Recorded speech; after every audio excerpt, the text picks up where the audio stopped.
봅시다. 예. 주기율표는 다 외울 수 있죠? 주기율표는 기본적으로 하실 줄 알아야 돼요.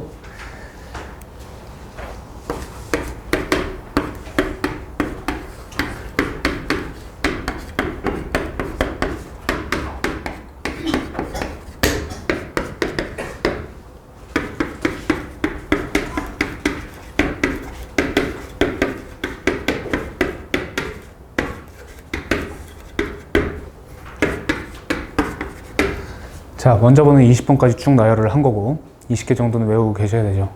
자, 오늘은 이제 결합에 대해서 좀 얘기를 해볼 거예요. 지금 우리가 당분간 해야 할 그 과학 내용은 뭐냐면은, 그러니까 통합과학에서 조금 킬러 파트를 위주로 다룰 거야. 통합과학에서 킬러 파트로 위주로 다루고 이제 뭐 학기 중에는 그냥 내신 범위 차근차근 나가게 될 텐데, 킬러 파트 중에 우리가 이제 물리 파트는 이미 진행을 했고요. 그리고 물리 파트 말고 또 남은 게 뭐냐면은 중화 반응이라는 단원이에요. 중화 반응은 이제 화학 1에서도 킬러 파트야. 그래서 이제 그게 굉장히 어려운데, 그걸 하기 전에 우리는 이 화학 분자가 도대체 어떻게 결합이 되는 거고 어떤 메커니즘인가, 그런 거를 조금 이해를 하셔야 됩니다. 그래서 그것들을 좀 먼저 봐봅시다. 자, 일단 원자라는 거 다시 한번 얘기하면은, 원자 핵과 전자로 이루어졌죠. 은우야, 원자 핵은 또 뭐뭐로 이루어졌는지 알고 있어요? 아, 똑똑하네요. 똑똑한 친구가 들어왔네요. 자, 원자 핵은 양성자와 중성자로 이루어졌더라. 자, 원자는 곧 양성자, 중성자, 전자, 이렇게 세 가지 구성 요소로 이루어진 것들이겠죠. 양성자를 앞으로 그릴 때 플러스라고 표현을 할 거고, 중성자는 N이라고 표현을 할 거고, 전자는 마이너스, 이렇게 표현을 할 겁니다. 아시겠죠? 오, 좋아요. 오랜만에 미소를 찾았어요. 자, 붕소 봅시다. 붕소 원자번호 몇 번인지 아십니까?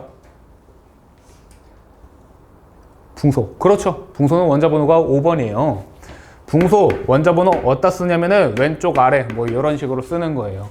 자, 원자번호가 5번이다 라는 게 어떤 말을 한 거냐, 양성자가 5개다 라는 거예요. 붕소 양성자가 5개다. 네, 형님들 잘 생각을 해봅시다. 붕소 원자 핵에 양성자가 5개가 모여있대. 원자 핵에 양성자가 이렇게 모여있대. 이게 상식적으로 가능합니까? 가능해요? 생각을 해본 적이 없죠? 아니, 플러스끼리 붙어있는 게 가능하냐고. 우리가 정상적으로 세상을 살아왔다면 이거는 불가능하다라는 걸 알아요. 아시겠죠? 자, 그런데 이거를 가능하게끔 만들어주는 애가 있어요. 그게 누구냐? 바로 중성자입니다. 중성자가 저 양성자들끼리 붙어 있을 수 있도록 만들어주는 껌딱지 역할을 하는 거예요. 아시겠죠? 자, 양성자 5개를 붙여주기 위해서는 중성자가 몇 개가 있어야 되냐? 5개다 라고 하시면 돼요. 그래서 이게 붕소의 원자 핵 상태일 거예요. 자, 이 원자 핵 상태부터 잘 이해를 하셔야 되고요. 그 다음에 우리가 이제 화학 1을 나중에 또 하게 되면 이제 몰이라는 개념을 배우게 되는데, 그 몰이라는 개념을 배우기 전에 전제 조건부터 하나 좀 깔고 들어갈게요. 자, 양성자 같은 경우에 혹시 지수 알아요? 지수? 임지우요? 지수요. 아, 지수 로그. 임지우는 저도 몰라요. 예, 지수 로그라는 게 있어요. 플러스는 약 10의 마이너스 24승 정도 돼요. 양성자 같은 경우에는. 중성자 같은 경우도 10의 마이너스 24승 정도 되고요. 전자 같은 경우에는 이거의 10,000분의 1배예요. 10의 마이너스 28승 정도 됩니다. 자, 얘네들의 그 질량을 내가 비율로 따져볼게요. 비율로 따져보면은 10의 마이너스 24승 대 10의 마이너스 24승 1대 1이라고 볼 수 있고요. 10의 마이너스 28승 1대 1대 10,000분의 1이라고 쓸 수가 있겠죠. 근데 우리 과학자들은 보통 어떻냐면요, 근사를 잘해요. 1대 1대 10,000분의 1? 거의 1대 1대 빵이잖아. 그러면은 얘네들은 뭐라고 표현하냐면은 그냥 1대 1대 빵이라고 표현을 합니다. 이렇게 근사를 한다라는 거죠. 그러면 얼추 원자의 무게는 양성자와 중성자의 무게다라고 생각을 할 수가 있는 거예요. 그렇겠죠? 원자의 무게는 사실은 양성자, 중성자, 전자 모두 다 더해줘야 되지만 전자가 거의 0으로 취급이 되기 때문에 1대1 대 빵으로 취급이 되기 때문에 원자의 무게는 곧 양성자, 중성자의 무게다. 조금 더 축약을 해서 말해보자면은 원자의 무게는 곧 원자 핵의 무게다라고 할 수가 있겠죠. 아시겠죠? 자, 내가 지금 양성자의 질량수를 1이라고 축약을 했고요. 중성자의 질량수 또한 1이라고 축약을 했어요.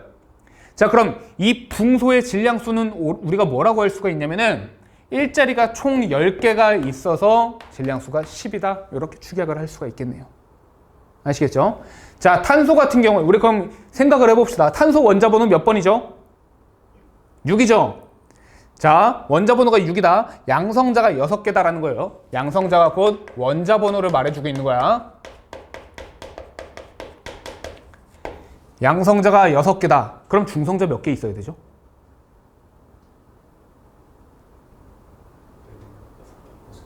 여섯 개 있으면 되죠. 6개 있으면 돼요. 자, 양성자가 6개가 있다.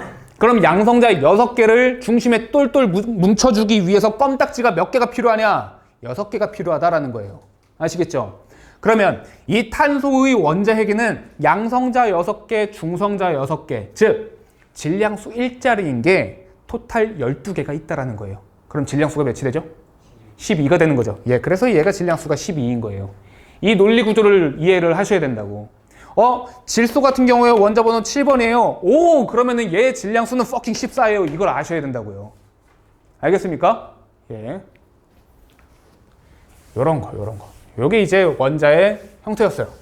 자, 그 다음에 우리 이거 주기율표를 한번 봅시다. 주기율표에 뭐가 있냐면요. 죽이라는 게 있고요. 족이라는 게 있어요. 주기라는 게 있고 족이 있죠. 자, 주기가 혹시 뭘 말하는지 아십니까? 알아요? 들어본 적 있어요? 들어본 적이 당연히 있겠죠. 주기라는 건요, 껍질수를 말해요. 껍질수. 자, 수소와 헬륨은 가로줄이 첫 번째 줄에 있는 거죠. 자, 첫 번째 줄에 있다. 수소와 헬륨을 우리가 1주기라 그러는 거예요. 주기라는 건 또 가로줄 수를 말합니다. 리튬, 베릴륨, 붕소, 탄소, 질소, 산소, 플로린, 네온, 얘네들 두 번째 가로줄에 있죠. 2주기라고 부르는 거예요. 그럼 두 번째 줄까지, 두 번째 껍질까지 또 전자가 채워져 있다는 건데, 자, 수소와 리튬을 내가 한번 그려볼게요. 일단 수소 원자 번호가 1번이다. 양성자가 하나예요. 자, 얘 중성자 필요한가요? 생각해 봅시다. 중성자 필요한가요? 필요 없죠? 왜? 플러스끼리 붙어 있을 필요가 없잖아, 지금. 그렇기 때문에 원자핵이 양성자 하나에서 끝나는 거고, 플러스가 하나다, 마이너스가 하나인 거예요. 그래서 수소는 이렇게 됩니다. 플러스가 하나인데 왜 마이너스가 하나인가요? 우리 대부분의 물질은요, 중성 상태를 유지를 하려고 합니다. 즉, 어떤 전하도 띄고 싶어 하질 않는다고. 예를 들어 우리가 플러스를 띈다라고 해봅시다. 어떤 새끼는 지나가는데 보니까 저 새끼는 마이너스를 띈대. 그럼 걔랑 나랑은 붙을 수밖에 없죠. 그럼 굉장히 세상이 불안정해져요. 예, 싸움이 많이 나겠죠. 자, 대부분 중성으로 유지가 돼야 된다는 거예요. 모든 물질이 다 중성이어야 돼. 중성 상태가 안정한 상태다라는 느낌이 있어야 되고, 플러스가 하나다, 마이너스가 하나다. 자, 헬륨도 한번 봅시다. 헬륨 원자 번호 2번이다. 그럼 양성자가 2개가 있고요. 이정아, 중성자 몇 개 있어야 될까? 그렇죠. 중성자 2개 있으면 돼요. 자, 양성자가 2개 있대. 전자 몇 개 있으면 될까? 2개 있으면 되겠죠? 전자 2개가 이렇게 들어가는 거예요. 이게 헬륨의 정체입니다. 자, 양성자가 2개이기 때문에 원자 번호 2번, 일자리가 총 4개이기 때문에 질량수가 4, 이렇게 보시면 돼요. 오케이? 자, 첫 번째 껍질에 전자 몇 개까지 들어가는지 아십니까? 유주. 첫 번째 껍질은 아쉽게도 2개예요. 예, 2개예요. 첫 번째 껍질에 전자가 2개까지 들어갈 수가 있어요. 자, 전자 2개 들어가는데, 자, 그럼 헬륨까지 채워져 보니까 전자 2개가 꽉 채워져 버렸죠? 꽉 채워져 버렸죠? 그럼 헬륨 다음에 리튬이 되면은 원자 번호가 3번, 전자가 3개가 돼야 되거든? 전자 하나 나머지 어디 들어가냐 이거야. 여기 비집고 들어가면 안 되겠죠? 자, 리튬 한번 그려봅시다. 원자 핵에 양성자가 3개가 있고요. 중성자 3개 있겠죠. 이게 리튬의 원자 핵일 거고 첫 번째 껍질이 있는데 전자 2개 들어가고 끝나버렸어. 하나 더 들어가야 돼. 하나 어디 들어갈 거냐? 두 번째 껍질에 들어갑니다. 아시겠죠? 자, 이게 리튬이에요. 원자 번호 3번이고요. 질량수는 6이다. 이렇게 보시면 돼요. 이게 리튬의 정체였고요. 자, 지금 두 번째 껍질까지 들어있다. 그러니까 2주기의 시작인 거거든. 두 번째 껍질로 이제 들어가기 시작을 했잖아. 2주기의 시작이에요. 그럼 얘네들 전부 다 두 번째 껍질에 전자가 있는 애들이라는 거죠. 두 번째 껍질에 있기 때문에 아직까지 세 번째 껍질엔 전자가 들어가지 않은 거예요. 오케이? 자, 두 번째 껍질에 전자 하나, 2개, 3개, 4개, 5, 6, 7, 8개. 두 번째 껍질까지는 전자가 8개까지가 들어갈 수 있는 거예요. 자, 네온의 형태도 한번 그려봅시다. 자, 일단 네온 같은 경우에는요, 양성자가 10개짜리 원자 번호 10번, 그리고 중성자가 10개가 있다. 자, 그러면은 전자가 10개가 있어야겠죠? 전자가 10개가 있어야 돼요. 첫 번째 껍질에 전자 2개 들어갈 거고, 두 번째 껍질에 전자 8개 들어갈 거예요. 자, 이렇게 있는 게 네온이에요. 어렵지 않죠? 어렵지 않죠? 자, 좋아요, 좋아요. 그래서 지금 껍질 수를 얘기했고요. 자, 족은 뭘 얘기하는 거냐? 족은요, 원자과 전자 수를 얘기해요.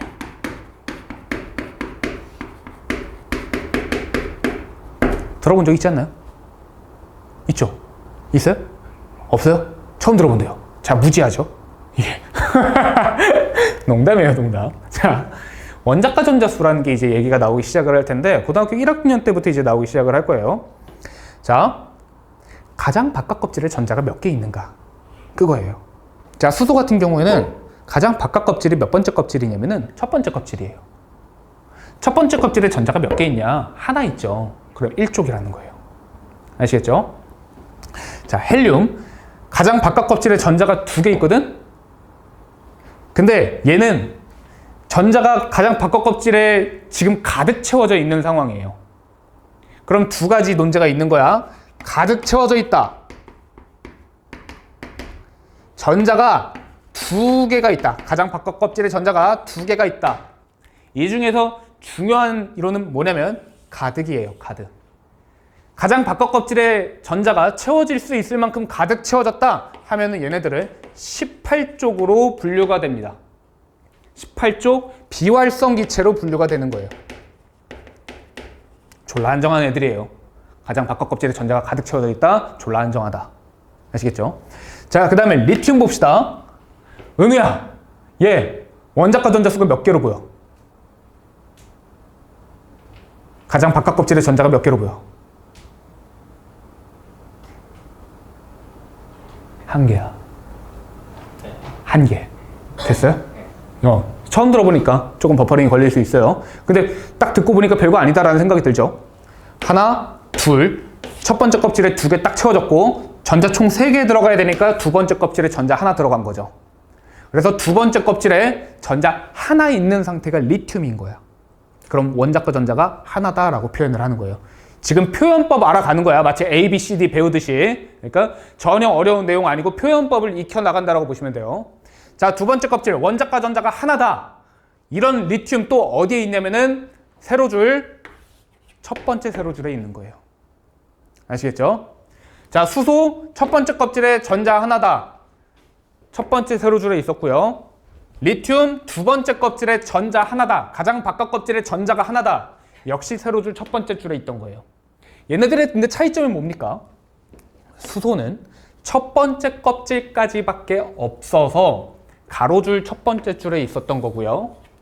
리튬 같은 경우에는 두 번째 껍질에 전자가 하나라서 가로줄 두 번째 줄에 세로줄 첫 번째 줄이었던 거예요.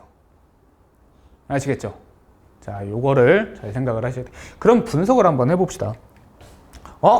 탄소가 있네. 탄소.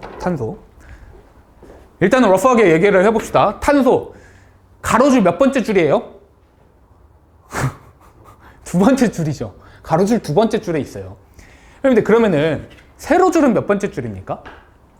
네 번째죠. 자, 그러면은 이걸 뭐라고 할 거냐면은 2주기 14족 원소다라고 할 거예요. 2주기 14조. 야, 네 번째면 네 번째지 4족이지 왜 14족이라고 부르냐 이거야. 이유는 많지만 그냥 결론부터 얘기를 합시다.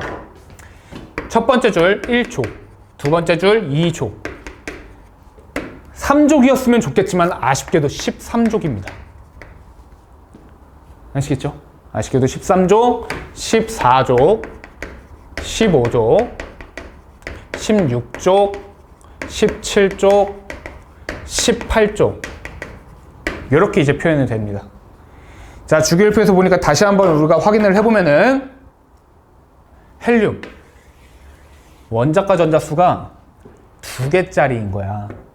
원자과 전자 수가 2개짜리인데 가장 바깥에 전자가 2개가 있는 상태거든. 근데 세로줄 두 번째 줄에 있는 게 아니라 가장 마지막 줄 18쪽에 위치하고 있죠. 이유는 원자과 전자 수가 2개다라는 것보다 가득 들어있다는 게 더 중요한 팩터이기 때문에 그래요. 아시겠죠? 이런 것도 잘 체크를 해주시고요. 자, 그래서 우리가 지금 주기와 족에 대해서 대략적으로 배운 거예요. 원래 이 부분에 대해서 주기율표에 대해서 배우려면 좀 더 길게 얘기를 해야 돼요. 근데 우리가 결합 파트를 조금 더 빠르게 나가기 위해서 이 정도까지만 설명을 할게요. 자, 제가요, 저 18쪽을 뭐라고 불렀냐면요, 비활성 기체라고 불렀어요. 비활성 기체래요. 그러니까 활성이 없다라는 거거든. 이 B자가 무슨 B자냐면 아닐 B자예요. 활성이 없다라는 거야. 왜 활성이 없을까? 왜 활성이 없을까? 이해 좀 뭔가 느낌이 와요? 왜 활성이 없는지? 안정해서 그래요. 안정해서 움직이고 싶지 않다라는 거예요. 우리로 따지면은 우린 침대에 있을 때가 가장 안정하잖아요. 침대에 있을 때는 움직이고 싶지 않죠. 바깥에 있을 때는 어떻게라도 몸을 비틀고 싶고요. 그래서 그런 것과 비슷하다고 보면 다 화학적인 성질에서 그런 형태가 나오는 거예요. 누가 이제 명언도 남겼죠. 누가 이제 막 컴퓨터에 앉아있는데 자세가 불편하다. 어떤 BJ가 그런 불편하면 자세를 고쳐 앉아. 막 이런 식으로 나오죠. 얘기가. 그러니까 우리는 불편하면은 자세를 고쳐 앉아요. 또는 불편하면은 뭔가 다른 액션을 취하게 된단 말이야. 근데 18쪽 얘네들은 불편하지 않아요. 불편한 게 없어요. 그래서 그냥 가만히 있으려고 해요. 그래서 비활성이라고 하는 거예요. 근데 비활성, 안정한 이유는 뭘까요? 안정한 이유는요, 가장 바깥 껍질이 가득 채워져 있기 때문에 그래요. 가장 바깥 껍질에 전자가 가득 채워져 있다. 첫 번째 껍질에는 전자 2개까지 채워질 수 있는데 그게 가득 채워져 있는 게 헬륨이고요. 두 번째 껍질에는 전자가 8개까지 채워질 수 있는데 그게 가득 채워져 있는 게 네온이에요. 가득 채워져 있더라. 그래서 안정한 거예요. 아르곤도 마찬가지고요. 근데요, 선생님. 그럼 얘네 말고 이 나머지 애들은 불안정한 건가요? 불안정한가요? 불안정하더라고. 얘네 말고 나머지 애들은 불안정한 거예요. 생각을 해보세요. 자, 우리 마시면은 목소리 이상해지는 가스 뭐죠? 헬륨이죠. 헬륨 가스. 헬륨은 대기 중에서 또는 그 헬륨 가스 통해서 헬륨 원자 상태로 존재를 합니다. 그쵸? 이렇게 존재를 한다고. 근데 대기 중에 우리가 이제 마시면서 생활하는 그 산소 있죠? 산소 혹시 어떤 상태로 존재하는지 아세요? 산소라고 한다면 우리가 화학식을 뭐라고 쓰는지 알아요? O2라고 쓰죠. 왜 O가 아니냐 이거야. 왜 O가 아니냐 이거야. 왜 O2로 존재하냐 이거야. O가 불안정해서 그래요. 대기 중에 산소 원자 상태로 가득하잖아? 우리 뒤져요. 산소가 우리를 다 공격해요. 폐로 들어온 순간 폐가 다 타버려요. 그래서 이 상태로 존재하지 않고 그렇게 반응성이 높은 상태로 존재하지 않고 가장 안정한 상태인 O2로 존재하게 되는 거예요. 질소 같은 경우에는 N2로 존재를 하게 돼요. 가장 안정한 상태 폼이 있어요. 원자들마다. 질소로 여러 가지 이제 다른 분자들을 만든다고 하면은 N2도 있겠지만 N3 아자이드 이런 것들도 있어요. 이런 것들도 있는데 이런 상태로 존재하지 않고 대부분 이런 상태로 존재를 하더라. 왜? 가장 안정한 폼이기 때문에. 그럼 지금 이런 식으로 O2 또는 N2 분자 상태로 존재해서 뭐를 얻고 싶은 거냐? 어떤 상태를 얻음으로써 안정화가 되고 싶은 거냐? 바로 비활성 기체의 전자 배치를 가짐으로써. 그러면서 안정화가 되려고 하는 거예요. 오케이. 자, 어쨌든 이런 느낌. 비활성 기체의 전자 배치를 갖기 위해서 모든 원소들 또는 원자들이 노력을 할 것이다. 이게 이제 중요한 개념입니다. 자, 그럼 비활성 기체의 전자 배치를 갖기 위해서 우리 원소들이 노력을 할 거다. 어떤 노력을 할 거냐? 화학 반응을 할 것이에요. 화학 반응을 통해서 비활성 기체의 전자 배치를 갖게 될 것이다. 두 가지 화학 반응이 있습니다. 첫 번째 먼저 해야 될 게 뭐냐 하면은 이온화예요.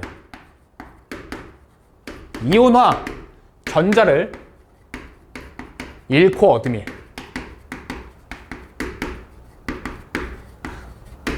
선생님 글씨를 너무 못 쓰는데 어쩔 수 없어요. 이해하세요. 자, 이온화가 있고요. 결합이 있어요. 결합. 화학 결합을 통해서 안정화가 되려고 한다. 결합 졸라 많아요. 이온 결합 있고요. 공유부터 씁시다. 공유 결합 있고요. 금속 결합 있고요. 이온 결합 있어요. 이렇게 세 가지의 결합이 있다. 그 중에서 우리가 첫 번째로 볼 게 뭐냐면은 이온화부터 볼 거야. 이온화를 통해서 어떻게 안정화가 될 것이냐.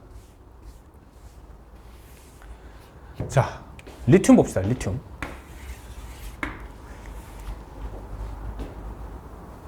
서준아, 리튬 원자과 전자수 몇 개일까?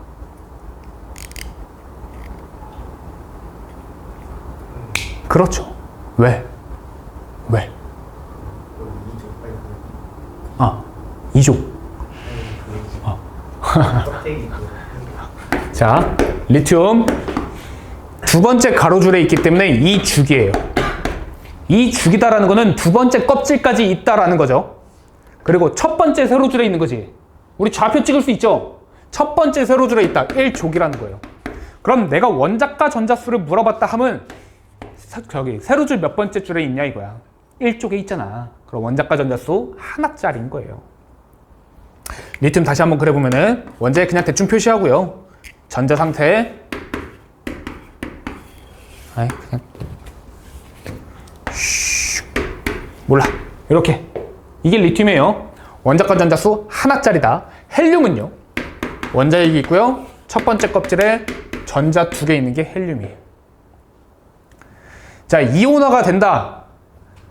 다시 한번 말하지만 이온화가 된다라는 건 뭐라고 했냐면은 전자를 잃거나 전자를 얻음이라고 했죠. 그게 이온화가 된다라는 거야. 자, 리튬 플러스 3짜리인데 얘가 전자 하나를 버린다라고 해보자. 전자 하나가 사라졌다. 그러면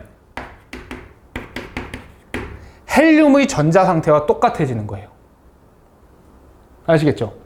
전자 하나를 버려서 헬륨의 전자 상태와 똑같아질 수가 있다. 그러니까 비활성 기체의 전자 상태를 가질 수가 있더라.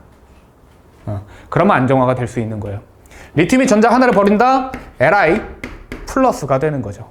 이름을 Li 플러스가 됨으로써 안정화가 될 수 있더라. 근데 또 다른 방법이 있어요. 자, 꼭 리튬이 전자 하나를 버려서 헬륨이 되는 거 말고 전자 7개를 얻어서 네온이 될 수도 있어요. 네온도 한번 그려봅시다. 네온 첫 번째 껍질에 전자 2개 있고 두 번째 껍질에 전자가 8개가 있는 상태예요. 이게 이제 네온 상태라고. 그러면 전자 두 번째 껍질에 전자 하나만 있는 리튬이 이런 리튬이 전자를 8개로 얻는 거죠. 7개로 얻는 거지. 2, 3, 4, 5, 6, 7 이렇게 얻으면 네온의 전자 배치가 될 수 있는 거예요. 자, 그럼 이건 어떤 상태가 된 거냐? Li가 전자 7개를 얻었죠. 양성자는 플러스 3에서 변하지 않아. 원자번호는 절대 변하지 않아. 원자번호는 3번으로 일정한데 마이너스가 7개가 증가를 한 거야. 그럼 리튬의 상태가 뭐가 되냐면은 Li 7 마이너스가 됩니다.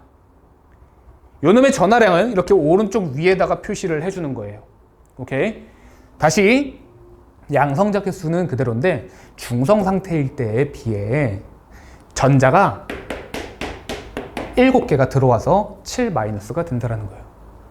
그렇게 해서 비활성 기체의 전자 배치를 가질 수도 있죠. 리튬이 하나를 버리면서 헬륨이 될 수도 있고요.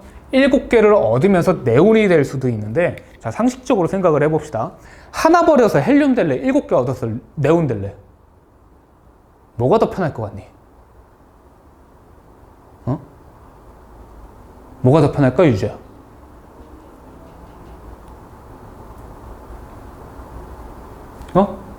헬륨 되는 게 편하죠.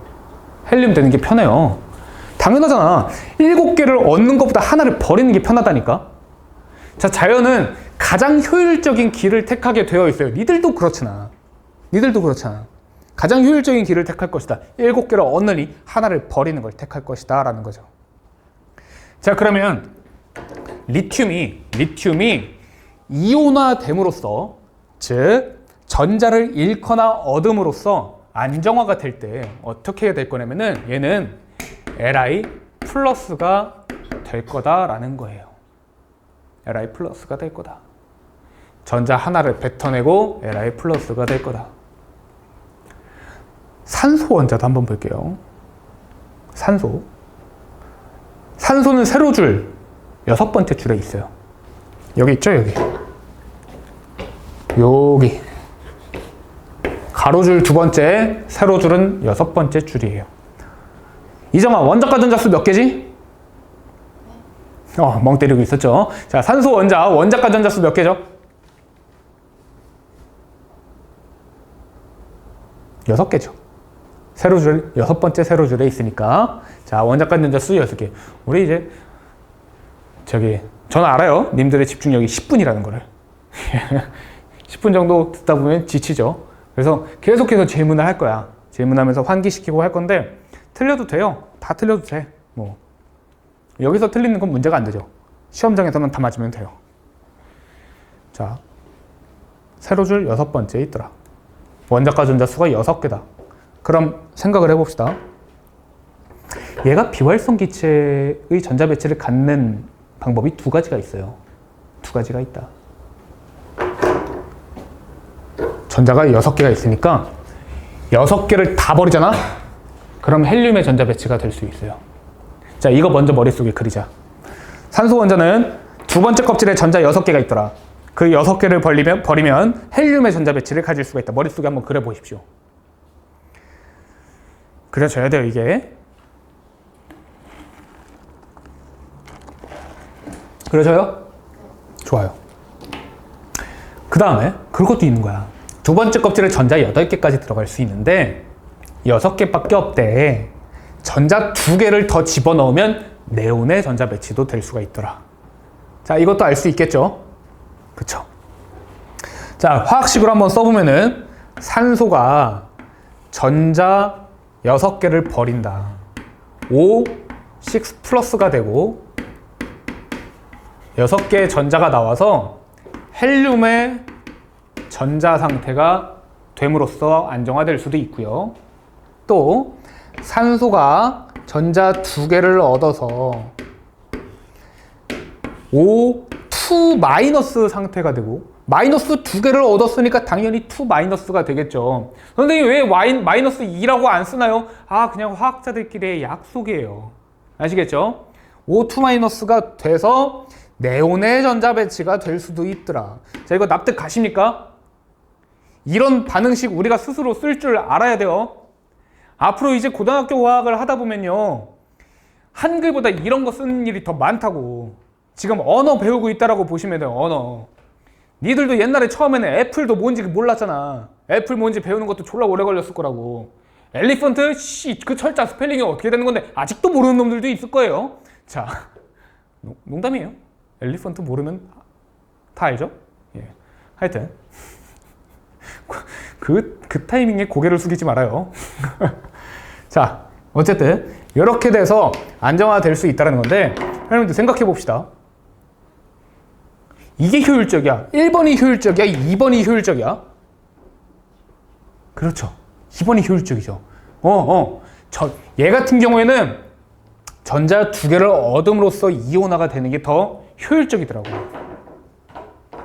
그러면 생각을 해봅시다. 내가 아까 그 리튬은 어땠냐면은 전자를 잃어서 안정화가 되는 게 효율적이었어요. 맞죠? 근데 산소를 보니까 전자를 얻어서 안정화가 되는 게 효율적이더라고. 이 차이가 왜 발생하나? 누군가는 잃어서 안정화가 되고요. 누군가는 전자를 얻어서 안정화가 되는 거예요. 이 차이가 왜 발생하냐? 리튬 같은 경우에는 주기율표 전체를 봤을 때 왼쪽에 존재를 하기 때문에 버려서 안정화가 빠른 거야. 맞죠? 산소 같은 경우에는 오른쪽에 존재를 하기 때문에 얻어서 안정화가 빠른 거야. 괜찮죠? 자, 그러면 14족은 그냥 차치하고 앞쪽에 있는 애들 1족, 2족, 13족 애들은 버려서 안정화를 하는 거를 추구를 할 거고요. 그렇겠죠? 뒤에 질소부터 산소, F 이런 애들은 얻어서 전자를 얻어서 안정화가 되는 걸 추구할 거라고. 오케이? 괜찮죠? 자, 버려서 안정화, 얻어서 안정화 분명히 경향성이 다르다고. 그러면 화학적 성질들이 달라지게 돼 있어요. 어떻게 달라지는데요? 앞쪽에 있는 애들 리튬, 베릴륨, 붕소 또는 나트륨, 마그네슘 이런 애들 버려서 안정화가 되는 애들 우리가 금속이라고 불러요. 금속적인 성질을 갖게 돼요. 뒤에 있는 놈들은요, 질소, 산소, 플로린 뭐라고 하냐? 비금속이라고 해요. 기체죠, 기체. 질소, 산소. 요게 꽂혀야 돼. 금속이란 건 뭐냐면은 전자를 버리고 싶어 하는 애들이구나. 비금속이라는 애들은 뭐냐면은 전자를 얻고 싶어 하는 애들이구나. 이거를 따져봐야 되는 거예요. 자, 이렇게 전자적인 모습부터 그 행태부터 우리가 잘 이해를 해야 되지. 그래야지 우리가 더 이상 이 파트를 외우는 게 아니게 되는 거야. 이해가 돼야 돼요. 이거 외워서 일일이 다 파악하려고 하잖아? 그러면 그냥 똑같이 중학교 과학 하는 거 수준밖에 안 되는 거야. 무조건 이해를 하셔야 되고 그래야지 나중에 고등학교 1학년뿐만 아니라 2학년 때 올라가서도 그 과학에서 괴리감이 사라진다고. 그 통합과학 자체에서 보면은 중학교 과학하고 크게 다를 바가 없어요. 단순 암기에서 끝나요. 단순 암기로 그냥 문제풀이가 다 된다고. 그래도 충분히 1등급 떠요. 통합과학 같은 경우에는. 근데 그거에 젖어서 그냥 단순 암기로 하다 보면 일단 공부 시간도 졸라 길어질 수밖에 없고요. 암기를 해야 되니까 양치기를 계속 오래 해야 될 거 아니야. 졸라 길어질 수밖에 없고 통합과학에서 그렇게만 공부하다가 2학년 때 올라갔을 때 다 무너져요. 2학년 때 고등학교 2학년 올라가는 순간 그 제일 중요한 순간이거든. 수원, 수투에 집중을 해야 되는데 화원, 생원, 물원에 집중을 해야 되는 그런 초유의 사태가 발생을 하게 됩니다. 그래서 꼭 내가 지금 어쨌든 간에 길게 설명을 해서 그 원리 이해를 지금 높이려고 하는 건데 이거를 부디 띠껍게 생각하지 않았으면 좋겠어요. 요거를 그냥 이거 이해하는 거 그렇게 어렵지 않네. 이게 그리고 니네 미천이 될 거라고. 분명히 미천이 됩니다. 난 지금까지 가르치면서 통합과학 1등급은 당연하고 얘네들이 하다가 좋은 점, 내가 가르치는 애들이 하다가 좋은 점은 뭐였냐면은 1학년에서 2학년으로 올라갔을 때 괴리감이 없었다고. 분명히 선행도 하지 않았는데 괴리감 없이 그냥 2학년 때도 역시나 1등급을 받고 나왔다고. 그러니까 꼭 잘 이해를 합시다. 자, 어쨌든 우리가 지금 이온화를 배운 거예요. 이온화. 리튬은 전자 하나를 버리면 안정화가 될 수 있구나. 왜? 1족이니까. 산소 같은 경우에는 전자 두 개를 얻으면 안정화가 될 수 있구나. 왜? 16족이니까. 이 말이 이제 이해가 되셨으면 좋겠어요. 자, 근데 생각을 해봅시다. 내가 아까 뭐라 그랬냐면은 야, 전하를 가진 거는 불안정하다며. 리튬 플러스, O, 2 마이너스 이렇게 전하를 갖는 건 불안정하다며. 불안정합니다. 불안정해요. 그래서 혼자는 이렇게 전하를 가질 수가 없어요. 주변에 뭔가 조력자들이 있어야 돼. 예를 들어 봤을 때 나트륨, 따지고 보면 전자적으로 봤을 때는 나트륨 플러스가 되는 게 안정해지겠죠. 전자적으로 봤을 때는. 근데 플러스가 돼버리는 순간 굉장히 불안정해요. 뭔가 조력자가 있어야 돼요. 그 조력자가 뭐가 될 수 있냐면 물이 될 수 있어요. 물이 될 수 있더라. 자, 나트륨이 그냥 공기 중 말고 물로 들어간다 하는 순간 나트륨은 자기 바깥에 있는 전자 하나를 다 던져버려요. 모든 나트륨 원자들이. 누구한테 던지냐? 물한테 던지는 거예요. 물이 조력자가 된다라고 했죠. 물한테 전자를 던지고 얘는 Na 플러스로 돼버립니다. 자, 그 상황에서 나타나는 게 폭발이에요. 알칼리 금속을 물에다 던지잖아요. 그럼 폭발이 일어나요. 왜? 전자를 던지는 작업이 있기 때문에. 이런 것들이 폭발이 된다라고 보시면 돼요. 아시겠어요? 선생님, 그럼 그 안정해지는 과정에서 폭발이 일어나나요? 예, 맞죠. 안정해진다라는 게 뭐냐면은 에너지가 높은 상태에서 낮은 상태로 간다. 에너지를 방출한다. 이게 안정해지는 작업이거든요. 이 안정해지는 작업, 에너지가 방출된다. 이게 이제 폭발의 요 원리를 이용해서 폭탄을 만드는 거예요. 아시죠? 수소폭탄이란 건 뭔가요? 수소폭탄 H를 원자 상태로 지금 유지를 하고 있는 거야. 근데 우리 수소기체가 어떻게 생겼냐면 H2가 되는 거거든요. 수소기체는 H2예요. 그럼 H 상태로 그냥 원자 상태로 유지하는 것만 해도 엄청난 고에너지 상태인 거예요. 얘를 그 유지하는 장치를 떼버린다? 순식간에 H2가 돼버리면서 폭발력이 일어나는 거예요. 아시겠죠? 이런 것들. 자, 그 다음에 우리가 어쨌든 안정화에 대해서 조금 느낌을 가졌고 이온화에 대해서 조금 느낌을 가졌어요. 그 다음에 우리가 해야 될 거. 그러면 이온화로서는 조금 안정해질 수도 있지만 약간 불안정해진다. 불안정성도 같이 공존을 하고 있다. 이런 느낌이 있죠. 다른 방법 없나요? 안정해질 수 있는 다른 방법? 그게 뭐냐면 결합이에요. 결합. 첫 번째 공유결합이 있고요.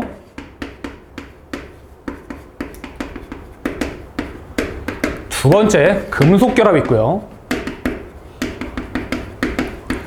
세 번째 이온결합이 있어요. 잠깐 쉬었다 합시다. To be continue. 자, 결합까지 배우면 이제 조금 할 얘기가 더 많아질 거예요. 결합이 조금 얘기가 길어서 잠깐 쉬었다 할게요.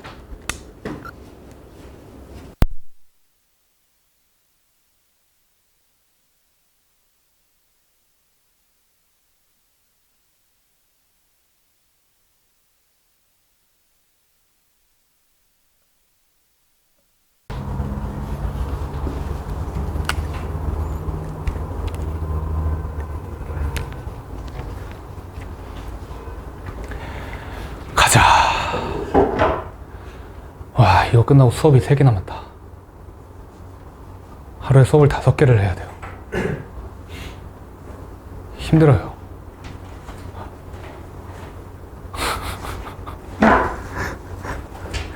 자, 우리 나중에 좋은 대학에 가서 꼭 알바를 합시다. 알바를 누군가 하는 거야. 수업을 똑같이 하는 거죠. 그래서 일은 니네가 하고 돈은 내가 벌고.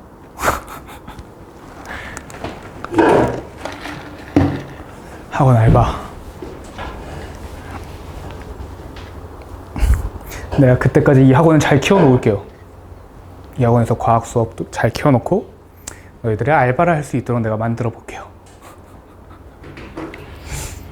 자, 학원을 잘 키우려면 일단 니네가 1등급을 받아야겠죠? 예, 1등급을 받고 적어도 과학에 대해서는 어디서 꿀리면 안 되죠. 갑시다. 공유결합. 일단 공유결합이 무엇이냐? 비금속과 비금속이 결합을 하게 되면 공유결합이라고 합니다. 우리가 앞서 살펴봤는데 주기율표에서 앞쪽에 있는 애들, 주기율표에서 왼쪽에 있는 애들이 금속이다 라고 했고, 전자를 잃으려고 하는 애들, 전자를 얻으려고 하는 애들, 주기율표에서 뒤쪽에 있는 애들이 비금속이다 라고 했어요. 자, 근데 그 중에서 비금속끼리 결합을 하는 게 공유결합이다. 우린 대부분 공유결합 물질을 많이 배웁니다. 공유결합. 자, 우리가 익히 알고 있는 거 O2의 메커니즘부터 한번 봅시다. O2. 어떤 박스가 있어요. 완전 밀폐되어 있고, 이 박스에는 산소 원자가 딱 2개 들어있대요. 자, 산소 원자 안정합니까?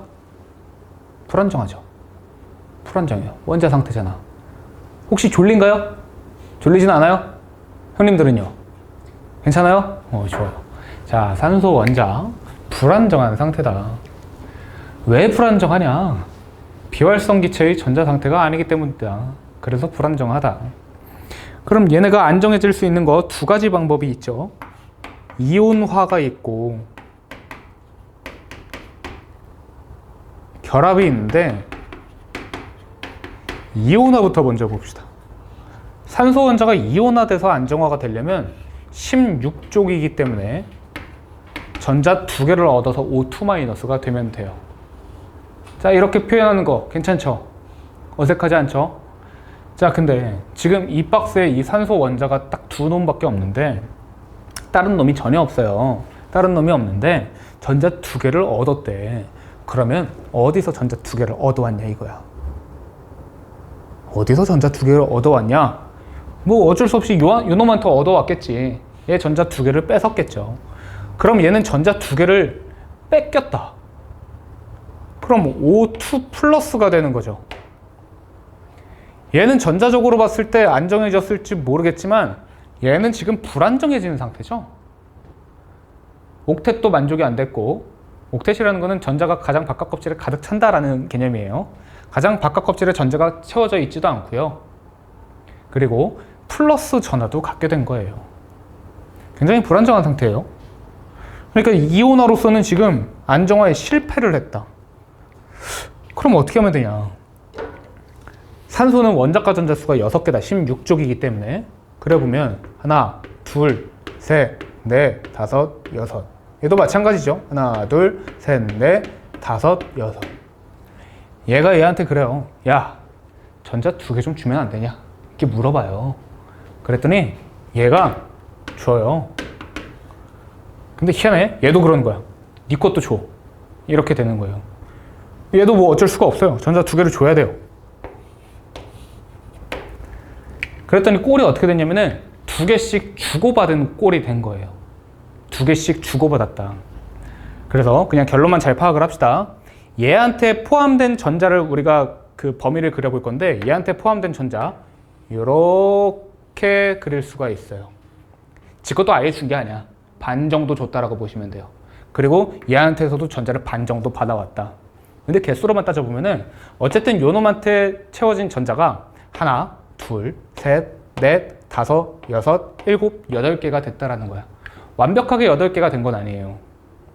즉 완벽하게 O2- 이런 식으로 된 건 아니지만 형식적으로나마 주고받음으로써 형식적으로나마 전자 두 개를 채워서 전자 8개를 맞춰줬다 이거라는 거죠. 그래서 지금 상태에서 요놈의 전자 배치를 보면은 네온의 전자 배치가 됐다라고 볼 수 있어요. 형식적으로는. 자, 그럼 얘도 봅시다. 얘한테 포함된 전자를 또 범위를 그려보면 이렇게 그려질 수가 있더라. 하나, 둘, 셋, 넷, 다섯, 여섯, 일곱, 8개가 얘한테도 포함된 게 된 거죠. 완벽하게 8개는 아니지만 형식적으로나마 모습적으로나마 그냥 8개가 채워졌다라고 볼 수 있는 거예요. 자, 그렇게 해서 두 번째 껍질에 전자 8개까지 들어있는 게 네온의 전자 배치인데, 그거를 어느 정도 맞춰줬다라고 보는 거죠. 그래서 동시에 안정화가 됐다. 자, 이런 상태를 우리가 이제 화학적으로 표현할 때 어떻게 하냐? 산소 원자 2개가 있는데 2개씩 주고받아서 2개씩 공유를 해서 서로 안정화가 됐더라. 짝대기 2개로 표현을 합니다. 이게 O2예요. 이게 O2. 자, 이런 거 본 적 있죠? 이런 모양 본 적 있죠? 이게 O2였던 거예요. 자, 그러면은 얘가 왜 2개씩 공유 결합을 했냐? 왜 2개씩 공유를 했냐? 원자과 전자 수가 6개이기 때문에 그렇죠. 원자과 전자 수가 6개이기 때문에 2개씩만 공유를 하면은 서로 간에 8개씩을 맞춰줄 수가 있던 거야. 그래서 산소 같은 경우에는 안정화가 될 때 결합을 할 건데, 그때 공유 결합을 할 것이고 2개씩 공유를 했기 때문에 이중 결합을 했다. 이중 공유 결합을 했다. 이렇게 보시면 되는 거예요. 아시겠죠? 자, 그 다음에 뭐 예시를 하나만 더 봅시다. 질소 같은 경우에 보면요. 질소는 원자과 전자 수가 5개짜리예요. 15족이기 때문에 원자과 전자 수가 하나, 둘, 셋, 넷, 5개가 있더라. 자, 원자과 전자수가 8개가 맞춰져야 돼. 가장 바깥 껍질에 전자가 8개가 맞춰져야 돼. 화학적으로 표현을 하자면은 옥텟 규칙을 만족한다라는 거예요. 옥텟 규칙을 만족한다. 자, 이 친구가 8개가 되려면 몇 개가 필요한가요? 은우 몇 개가 필요하지? 3개가 더 있으면 되죠. 얘도 3개가 더 있으면 되지. 오케이. 그래서 3개씩 주고받는 거예요. 그럼 얘한테 포함된 거 요렇게 8개, 얘한테 포함된 것도 요렇게 8개가 되죠. 간소화하면은 3개씩 주고받았다. 3중결합을 했다. 이렇게 되는 거예요. 이게 메커니즘입니다. 산소는 2중결합을 하면 O2가 됨으로써 안정화가 될 수가 있고요. 질소 같은 경우에는 3중결합을 하면 N2가 됨으로써 안정화가 될 수 있는 거예요. 이게 이제 대기 중에 있는 질소 기체 N2고요. 대기 중에 있는 산소 기체 O2예요. 아시겠죠? 자, 수소 봅시다. 수소도 한 번 더 보면은 원자과 전자수가 하나짜리예요. 얘 첫 번째 껍질까지 전자가 채워져 있는 놈이거든. 일주기 수소. 그러면은 얘가 안정화가 되려면은 전자 하나만 더 얻으면 되죠. 헬륨이 되면 될 거 아니야. 얘가 옥텟 규칙을 만족한다라는 건 뭐냐면은 첫 번째 껍질에 전자 2개까지 채워지면 된다라는 거거든. 그쵸? 전자 2개까지만 채워지면 된다. 그래서 지들끼리 단일 결합만 하면은 각각이 헬륨의 전자 배치가 되면서 안정화가 될 수 있는 거예요. 2주기 애들 보니까 네온의 전자 배치가 되면서 안정화가 되려고 하는 거고, 1주기 수소 같은 경우에 보면은 헬륨의 전자 배치가 되면서 안정화가 된다라고 보시면 되죠. 아시겠죠? 자, 그럼 수소는 전자 하나씩만 주고받았기 때문에 단일 결합을 한다. 이렇게 보시면 됩니다. 그럼 이제 이것도 외우는 게 아니게 된 거예요. 나중에 토양과학에서 결합 파트를 보면요, 산소는 이중 결합을 한다. 산소의 모습, 분자의 모습이 뭐냐 하면은 막 이제 이런 거 그림 그리라는 게 나오거든. 질소도 분자가 모습이 뭐냐 이런 거 그림 그리라는 게 나오는데 이걸 애들이 다 외워서 한다고. 근데 안정해지기 위해서 결합을 하려면은 당연히 산소는 이중 결합을 할 수밖에 없고 수소는 단일, 그리고 질소는 삼중 결합을 할 수밖에 없구나. 이게 이제 이해가 된다라는 거죠. 그 다음에 이런 것도 봅시다. 또 공유결합 또 나오는 거 보면은 어떤 박스에 탄소와 수소가 4개가 있다 그러죠. 수소 원자가 총 4개가 있다. 자, 그러면 얘네들이 이제 안정화가 될 건데, 탄소 같은 경우에요, 탄소가 안정화가 되려면 얘는 전자가 4개가 필요해요. 그렇죠? 14족이기 때문에. 수소 원자 같은 경우에는 전자가 하나가 필요해요. 근데 그런 수소 원자가 4개가 있으니까 수소 쪽에도 총 4개가 필요하겠죠. 그럼 얘네들이 최적화되게끔 안정화가 되려면 어떤 식으로 돼야 되냐, 이제 우리가 그걸 생각을 해봐야 돼. 자, 수소 원자 4개가 지들끼리 안정화되려고 한다. 그러면 지들끼리 단일 결합하면 안정화가 될 수 있을 거예요. H2, 근데 문제가 있죠. 뭐야? 탄소는 안정화가 불가능해진다라는 거야. 그럼 어떤 형태를 취해야 될까? 자, 이런 형태를 취하면 돼요. 탄소를 중심에 두고요.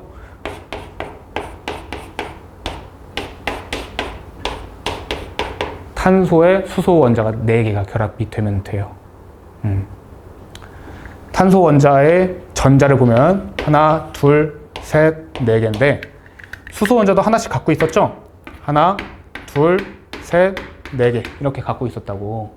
그렇게 해서 모두가 다 같이 공유 결합을 하면은 탄소 원자한테 포함된 전자 총 8개가 되고요. 수소 원자한테 포함된 전자 2개, 2개, 2개, 2개가 되는 거예요. 아시겠죠? 이렇게 돼서 최적화를 할 수가 있더라고. 자, 그러면요, 지금 이렇게 생각하면 간편해.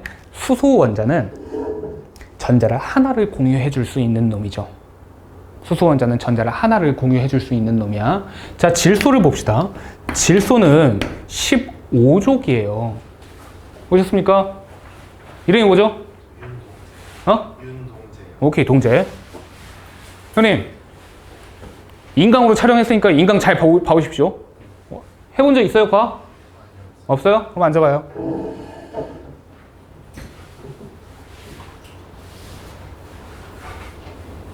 질소가 몇 쪽이에요? 네. 질소가 몇 쪽이에요? God damn. 예. 다음 주에 잘 봐와야 돼요. 오늘은 그냥 저 새끼가 앞에서 저렇게 깝치는구나 이것만 보면 돼요. 오케이.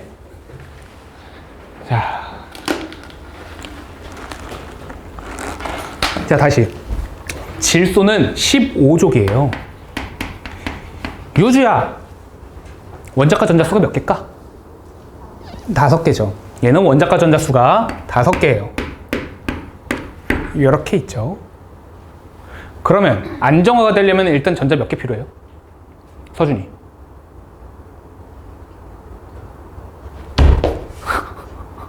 몇? 3개가 필요하지. 가장 바깥 껍질에 전자가 8개가 있어야 한단 말이야.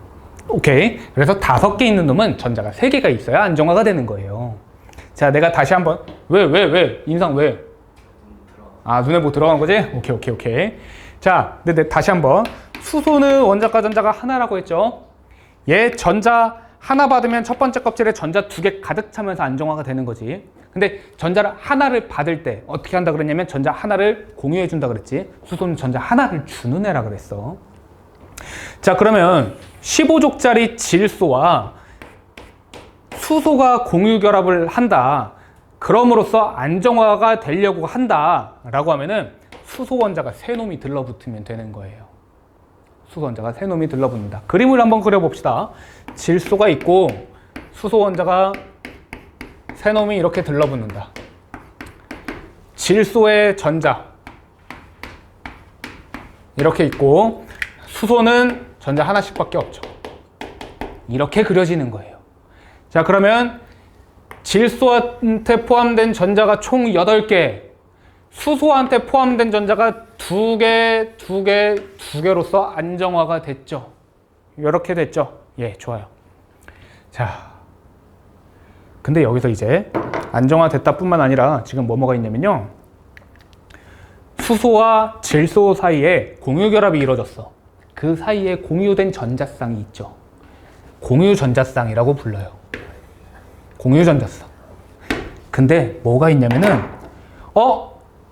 질소 5개 중에 3개는 질소 원자의 전자 5개 중에 3개는 수소랑 공유하는 데 쓰였어. 나머지 2개는 지금 놀고 있죠. 여기다가 전자를 더 받으면 되나요? 전자 더 받으면 안 돼요. 왜? 8개가 가득 찼기 때문에. 전자 2개가 그냥 놀고 있는 거야. 이 상태가 가장 안정한 상태가 맞아요. 이 전자, 그냥 놀고 있는 전자를 우리가 뭐라고 하냐? 비공유 전자쌍이다 라고 해요. 이런 용어까지. 공유된 전자다. 그래서 공유 전자쌍. 비공유된 전자다. 비공유 전자쌍. 이렇게 되는 거죠. 자, 우리 지금 여러 가지 배웠어요. 산소는 원자과 전자가 6개짜리다. 그래서 2개씩 받으면 되는 거야. 산소 원자 전자 2개 받으면 돼서 지들끼리 O2 이중결합해서 안정화가 된 거였고, 질소 같은 경우에는 3개씩 주고받아서 3중결합으로 안정화가 된 거예요. 오케이. 그 다음에 탄소와 수소가 결합할 때는 탄소는 전자가 4개가 모자란데 수소는 전자 하나씩밖에 못 주는 애죠. 그래서 4개가 집단 공격을 하는 거예요. 오케이? 집단 공격을 해서 CH4. 이게 뭐냐면 메테인이라는 놈이에요. 메테인 들어본 적이 있죠? 메테인이 이런 메커니즘으로 만들어지는 겁니다. 자, 그 다음에 질소는 15족이다. 전자가 5개짜리다. 3개만 받으면 된다. 3개만 받으면 된다 해서 수소가 3개가 붙었죠? NH3라는 게 만들어진 거예요. 자, 이게 뭐냐? 암모니아예요. 암모니아 들어본 적 있죠? 야, 막 소름이 돋죠. 막. 분자 구조가 이렇게 만들어지는 거였구나. 이거를 깨달아야 된다고. 그래야지 더 이상 외우는 게 아니라고. 아시겠죠? 한마디도 모르겠죠? 예, 좋아요. 조금만 버텨요. 이런 게 이제 공유결합이었어요.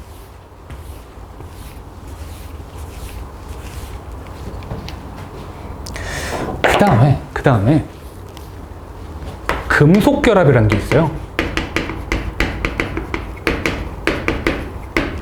금속이라는 게 다시 뭐였죠? 금속이라는 게 어떤 놈이에요? 왼쪽. 왜 왼쪽에 있는? 그래, 왼쪽에 있는 게 왜 금속인 건데? 왼쪽에 있는 게 왜 금속이죠? 유저 기억나요?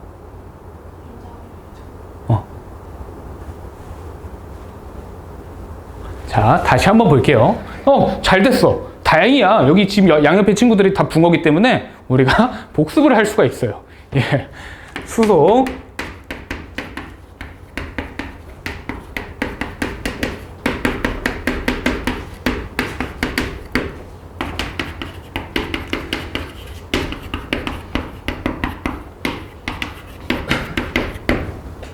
자, 주기율표가 이렇게 있을 때 일단 다시 한번 잘 됐죠? 1족, 2족, 13족, 14족, 15족, 16족, 17족, 18족 이렇게 부르죠. 족번호가 얘기하는 게 뭐였죠? 족이 얘기하는 게 뭐였어요? 원자과 전자수. 원자 가장 바깥에 전자가 몇 개 있냐 이거야. 족번호 원자과 전자수를 말한다.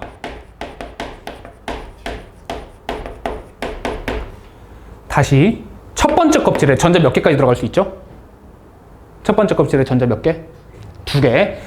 원자에 보면은 원자 핵이 있고 첫 번째 껍질, 두 번째 껍질 이렇게 있는데 전자가 2개까지 들어갈 수 있죠. 첫 번째 껍질에는. 두 번째 껍질에는 전자 몇 개까지 들어간다고? 8개. 두 번째 껍질에 하나, 둘, 셋, 넷, 다섯, 여섯, 일곱, 8개까지 들어갈 수 있는 거지. 첫 번째 껍질에 전자 하나 들어있는 애가 누구냐면 수소예요. 전자 하나짜리다 해서 1쪽으로 표시를 했었고, 첫 번째 껍질이 가득 채워져 있는 헬륨은 18쪽, 비활성 기체였죠. 18쪽, 비활성.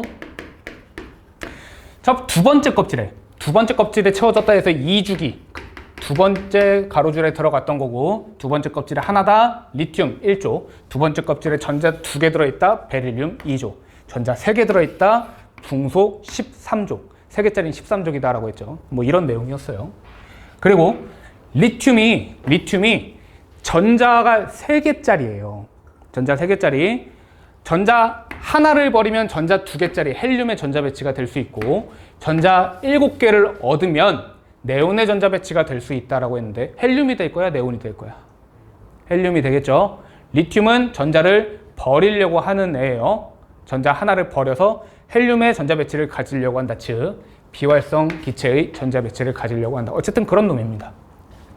전자를 버리려고 하는 애들이 앞쪽에 있었죠. 리튬, 나트륨, 마그네슘, 칼륨, 칼슘 이런 애들 다 금속이죠. 그리고 뒤쪽에 산소, 전자 16쪽, 전자 6개짜리거든. 원자과 전자수 6개짜리. 전자를 6개를 버려서 헬륨이 될 거냐, 전자 2개를 얻어서 네온이 될 거냐 하면 전자 2개를 얻어서 네온이 된다 라고 했었죠. 자, 전자를 얻으려고 하는 놈, 이런 애를 우리가 비금속이다 라고 했어요. 오케이? 자, 널 위한 서비스였어요. 돼? 뭔 말인지 알겠어? 약간 대충 알겠지? 오케이. 자, 금속 결합을 한다. 금속끼리 결합을 하는 거예요. 금속끼리.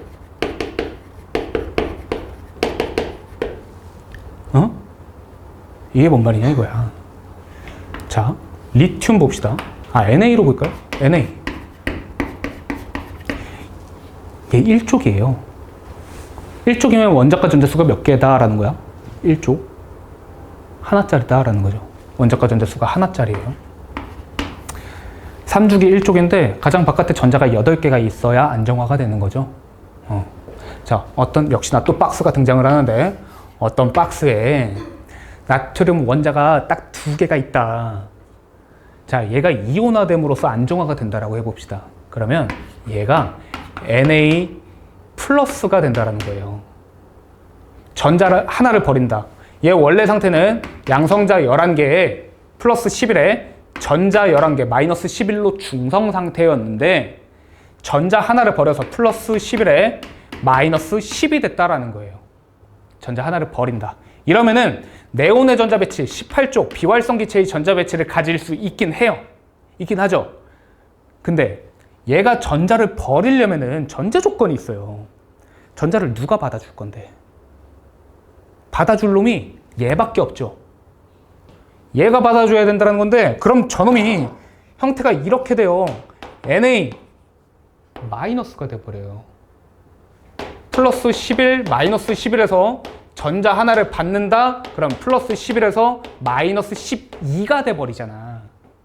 그쵸? 자, 그럼 얘가 Na-로 받았다라는 건데 이게 불가능하죠. 전하도 가지고 있어. 마이너스도 가지고 있어. 플러스 마이너스 가지고 있으면 안 된다 그랬잖아. 안정화되려면은. 전하도 가지고 있는데 지금 가장 바깥에 전자 8개가 채워졌니? 안 채워졌다고. 지금 어떤 상태냐면은 원래 전자 하나였는데 전자 하나 받아서 전자 2개만 된 상태야. 안정해지지 않아요. 그래서 이온화로는 지금 안정화가 불가능하다. 이온화는 안정화가 불가능하구나. 자, 결합을 해봅시다. 일단 첫 번째 공유결합부터 한번 해봅시다.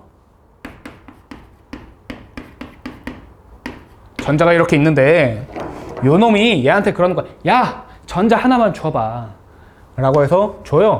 그럼 얘도 그러겠죠. 너도 줘 임마 라고 하겠죠. 줘요. 그렇게 됐더니 하나씩 공유하는 꼴이 됐다 이렇게 볼 수 있는데, 근데 공유를 해봤자 지금 문제가 뭐냐면은 얘한테 포함된 전자도 여전히 2개고요. 얘한테 포함된 전자도 여전히 2개다라는 거야. 안정화가 됐나요 지금? 안 됐죠. 공유결합을 했는데도 지금 안정화가 안 됐다라는 거야. 자, 그러면은 그럴 때 어쩔 수 없이 어떤 짓을 하게 되어 있냐? 금속결합을 하게 되어 있는 거예요. 자, 내가 지금 워딩을 뭐라고 했냐면은 어쩔 수 없이라고 했어요. 그렇죠? 어쩔 수 없이. 그럼 금속결합 자체가 안정한 결합일까? 약간 불안정하다라는 느낌이 있어야 돼. 어쩔 수 없이 결합을 했다? 불안정한 결합이구나. 자, 금속결합이 어떻게 되나 한번 봅시다.